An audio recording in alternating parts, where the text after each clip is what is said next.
नमस्कार, स्वागत छ कार्यक्रम खोज खबरमा। म गोकुल श्रेष्ठ। समाजमा भएका हरेक घटनामा हाम्रो नजर। जनताको सूचना पाउने अधिकारको सम्मान हाम्रो अभियान। त्यसैले समुन्नत र समृद्धशाली समाजको यात्रा खोज खबरको अन्तिम अभिष्टानी गन्तव्य हो। पूर्वी नाका काकडभिट्टा र आसपासका भारतसँग सीमा जोडिएको स्थानमा सुपारी तस्करीको धन्दा अहिले पनि निरन्तर रूपमा चलिरहेको छ। कहिले साइकल त कहिले रिक्सामा, अनि कहिले महिलाको सुरुवाल त कहिले ट्रकमै लोड गरेर जे जसरी होस् आयातित सुपारी भारततर्फ तस्करी भने भइरहेको छ। यसअघि पनि हामीले सुपारीको तस्करीको चर्तीकला निरन्तर रूपमा उजागर गरिरहेका छौं। केही महिना अघिसम्म लुकाई छिपाई तस्करी हुने गरेको सुपारी अहिले खुलेआम तस्करी भइरहेको छ। यसअघि सीमावर्ती क्षेत्रका स्थानीयवासी तस्करीमा संलग्न भएका थिए। प्रहरीले पनि सुपारी तस्करीमा विशेष ध्यान दिएर नियन्त्रण गरेको थियो। तर अहिले भने तस्करी नियन्त्रण गर्न नाकामा खटिएका सशस्त्र र नेपाल प्रहरीकै माध्यमबाट सुपारी भारत जाने गरेको तथ्य फेला परेको छ। हेरौं यो रिपोर्ट।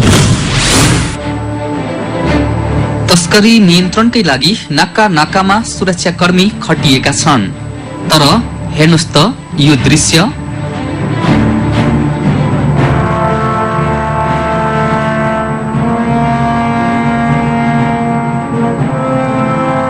यसले तस्करी नियन्त्रणका लागि भनेर नाकामा खटिएका सुरक्षाकर्मीको काममाथि नै प्रश्न उठाएको छ। स्थान काकडभिट्टा झापा हो। सरकारले काकडभिट्टाको भन्सार गेट, आसपास चोक र सीमावर्ती मेची नदी किनारामा तस्करी नियन्त्रणकै लागि भनेर सशस्त्र प्रहरी बल र नेपाल प्रहरीको टोली खटाएको छ। तर उनीहरूको आँखै अगाडिबाट सुपारी तस्करी हुन्छ यसरी।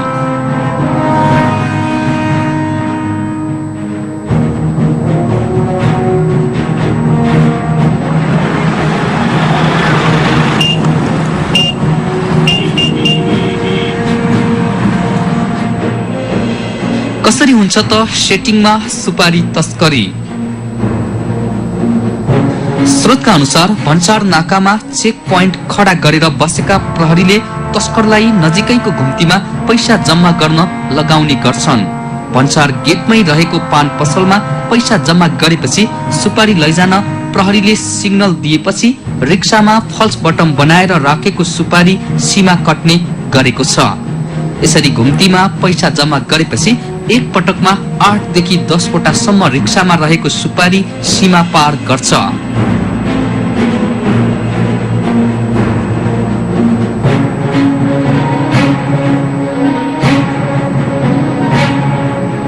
त्यसैगरी काकडभिट्टा मेची नदी किनारामा रहेको प्रहरीले पोके व्यापारीबाट पैसा लिएर सुपारी निकासी गर्न दिने गरेका छन्। उनीहरूले एक पटकमा 10 जनासम्म पोके व्यापारीलाई सुपारी तार्न दिने गरेका छन्।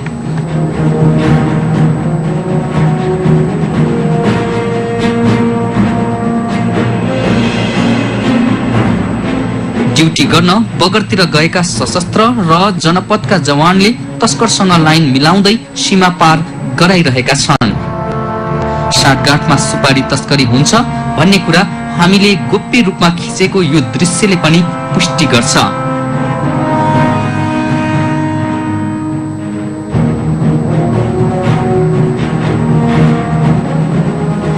ड्युटीमा बसेका नेपाल प्रहरीलाई मात्रै पैसा दिए सशस्त्रले र सशस्त्रलाई मात्रै दिए नेपाल प्रहरीले सुपारी पक्रिने गरेको भारत पानी ट्याङ्कीका एक पोके व्यापारी बताउँछन्। यसरी खुलेआम रूपमा तस्करी हुँदा पनि किन मौन छन् त तस्करी नियन्त्रण गर्न बसेका निकाय?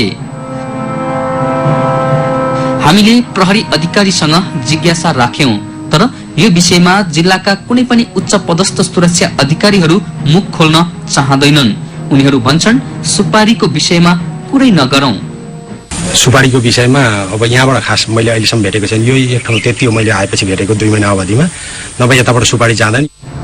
काकटभिट्टा नाकामा खटाइएका आफ्ना जवानले सुपारी तस्करलाई साथ नदिएको इलाका प्रहरी कार्यालय काकटभिट्टाका डीएसपी अर्जुन प्रसाद तिमल सिन्हाको भनाइ छ। तर यस अघि नै आफू माताहातका 27 जना प्रहरीलाई तस्करसँग साँठगाँठ गरेको आरोपमा कारबाही गरेको भने यिनी स्वीकार छन्। अब हाम्रो यहाँ सीमा एरियामा तस्करहरूसँग मिलेमतो गरेको देखिने, त्यो मुताबिक पनि अझै सुधार गर्न बाँकीहरू प्रहरीले अझै पनि जवान गरेर 27 जनालाई कारण भएको छ। हामी यसमा निरन्तर लागिरहेछौँ। जति यो सभा पनि त्यसै कारणले यो परिमाणमा हामीले समाउन सफल भएको हौँ। ठुलो एरिया बोर्डर छ, जस्तो मेरो इलाकाभित्र पर्ने 35 किलोमिटरभन्दा लामो बोर्डर छ। प्रहरी सङ्ख्या त्यसको अनुपातमा धेरै कम छ र पनि प्रहरी निरन्तर लाग्छ र यो एरियामा धेरै ठुलो सङ्ख्यामा मान्छेहरू चाहिँ सामान तस्करी गर्न चाहने मान्छेहरू छन् र थोरै सीमित प्रहरीलाई आँखा झुकाउन खोज्लान्। तर त्यो हुँदाहुँदै पनि प्रहरीको हाम्रो नीति, हाम्रो सिद्धान्त र खट्ने प्रहरीको निष्ठा चाहिँ यसमा हजुर शङ्का नगर्नु भए हुन्छ। हामी निरन्तर रूपमा यसमा लाग्छौँ र नियन्त्रण गर्छौँ। त्यसो त यस क्षेत्रबाट दिन दहाडै सुपारी तस्करी हुँदै आएको विषयमा झापाका प्रमुख जिल्ला अधिकारी ए मणि नेपाल पनि स्वीकार छन्। तर प्रमुख जिल्ला अधिकारी नेपाल पनि सुपारी तस्करीको विषयमा बोल्न चाहेनन्। सुपारीको विषयमा बोल्न नचाहनुबाट पनि सुपारी तस्करीको जालो कसरी र कहाँसम्म फैलिएको छ भन्ने स्पष्ट हुन्छ। हुन त सुपारीको तस्करीलाई आर्थिक दृष्टिकोणबाट मात्रै हेर्ने हो भने कसैलाई पनि घाटा छैन। यसमा संलग्न व्यापारी, प्रहरी, नेता, कर्मचारी र पोकेसम्म सबैलाई लाभ नै मिलेको छ। तर सुपारी तस्करीले राष्ट्र सेवक कर्मचारी र नेताको नैतिकता भने रुपैयाँमा साटिदिएको देखिन्छ। सुपारीको तस्करी बढीसँगै देश र जनताप्रति इमान्दार हुनुपर्ने सुरक्षाकर्मी घुस र भ्रष्टाचारको चङ्गोलमा फँसिरहेका छन्। सम्बन्धित सुरक्षा निकायका प्रमुखले थाहा नपाएको झैं गरिदिँदा देशको सुरक्षा गर्न खटिएका सिपाहीको नैतिकता तस्करको पैसामा बिक्न थालेको छ। यस्ता विषयमा भने सरकारवालाको ध्यान पुग्नुपर्छ। खोज खबरका लागि झापाबाट पूजन घिमिरेको रिपोर्ट। हो, कानूनत आयातित विदेशी सुपारी तेस्रो मुलुक निर्यात गर्न पाइँदैन। यता सरकारले पनि काकडभिट्टाको भन्सार गेट, आसपासका चोक र सीमावर्ती मेची नदी किनारामा सशस्त्र प्रहरी र नेपाल प्रहरीको छुट्टा छुट्टै टोली तस्करी नियन्त्रणका लागि खटाएको छ। तर उनीहरूको नाकै अघिबाट तस्करी भने भइ नै रहेको छ। टोली गुण्डादेखि नेता मन्त्रीसम्मलाई झस्का दिने सुपारी तस्करी नियन्त्रणका लागि सरकारवालाको ध्यान जानुपर्छ। कार्यक्रममा एकैछिन ब्रेकपछि सुपारी तस्करीको थप वास्तविकता चिरफार गर्नेछौँ, हेर्दै गर्नुहोला।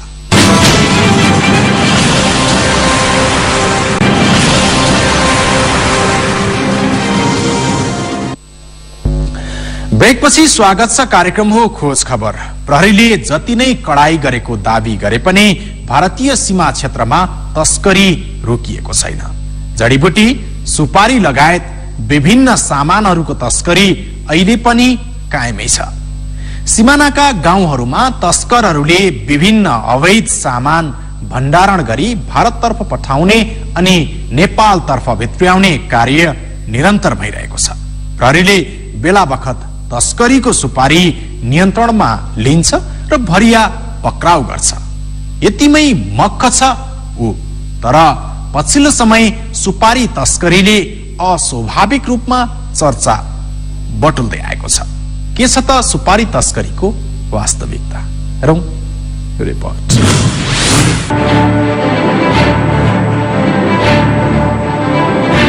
सुपारी तस्करी देख्दा साधारण तर करोडौंको चलखेल।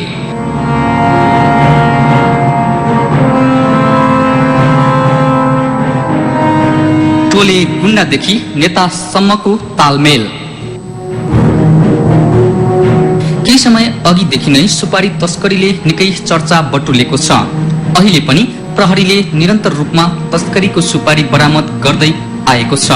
नेपालले तेस्रो मुलुकबाट सुपारी आयात गर्न पाए पनि कानूनतः निकासी गर्न भने पाउँदैन, किनकि सुपारीमा नेपाल आत्मनिर्भर मुलुक होइन। कानूनले प्रतिबन्ध गरे पनि सुपारी तस्करी भने दिनहुँ जसो भइरहेको छ। किन बढ्यो सुपारी तस्करी?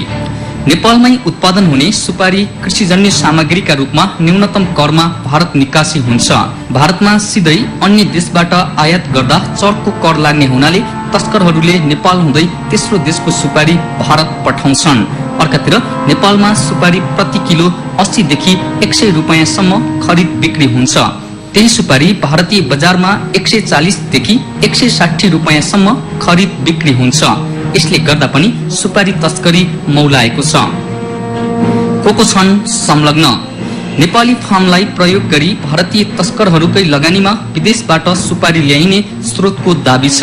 अहिले जति पनि प्रहरीले पक्राउ गरेको छ ती व्यक्तिहरू ओसार पसारमा प्रयोग भएका भरिया मात्रै हुन्। तस्करीमा संलग्न मुख्य नायिके भने पक्राउ परेका छैनन्। मुख्य तस्करहरूले माथिदेखि तलसम्म सेटिङ मिलाएर महिला, बालबालिका, अपाङ्ग अनि ड्राइभरलाई प्रयोग गरी तस्करी गर्ने गरेका छन्। देख्दा साधारण जस्तो देखिए पनि करोडौंको चलखेल हुने यो सुपारीको चस्काले टोले डनदेखि नेता मन्त्रीसम्मलाई छोएको छ।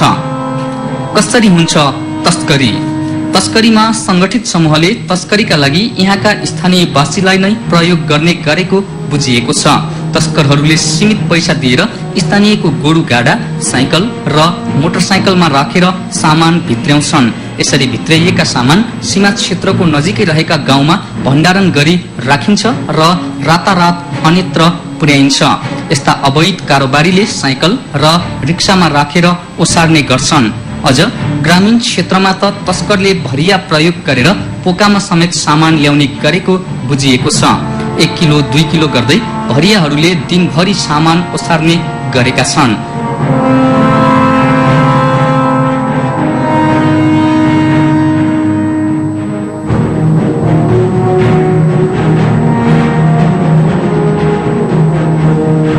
गएको आर्थिक वर्षमा मात्रै 42,000 मेट्रिक टन अर्थात् 45 लाख किलो आयात भइसकेको छ। आर्थिक वर्ष 2068-69 मा 38,500 मेट्रिक टन, 2067-68 मा 96,000 मेट्रिक टन सुपारी आयात भएको भन्सार विभागको तथ्याङ्क छ।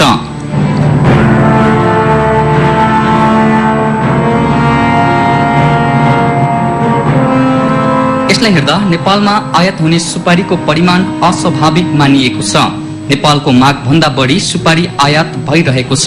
यसको मतलब सुपारी तस्करी हुनु नै हो। खुल्ला सिमानाका कारण अधिकांश तस्करले सुपारी सिधै भारत पुर्याउँछन्।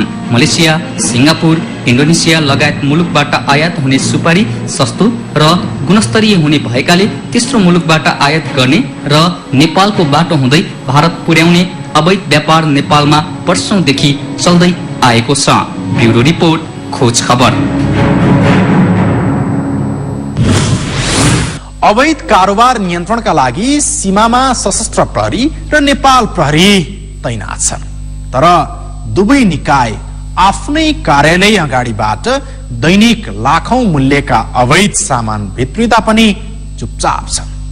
भन्सारबाट यसरी खुलेआम रूपमा दिनहुँ सयौं साइकलबाट अवैध सामान ओसार पसार भइरहेको छ।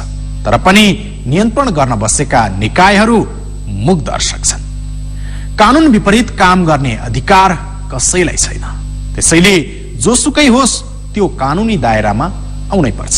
हवस् त, आजको लागि कार्यक्रम खोज खबर यति नै। कार्यक्रम खोज खबरका विषयमा कुनै प्रतिक्रिया छन् भने हामीलाई khojkhabar@sagarmatha.tv मा इमेल गर्न सक्नुहुन्छ अथवा फोन नम्बर 42330774 मा फोन पनि गर्न सक्नुहुन्छ। लुकेका र लुकाइएका खबर निरन्तर जारी छ। नेपालको पहिलो न्यूज च्यानल सगरमाथा टेलिभिजन हेर्दै गर्नुहोला। नमस्कार।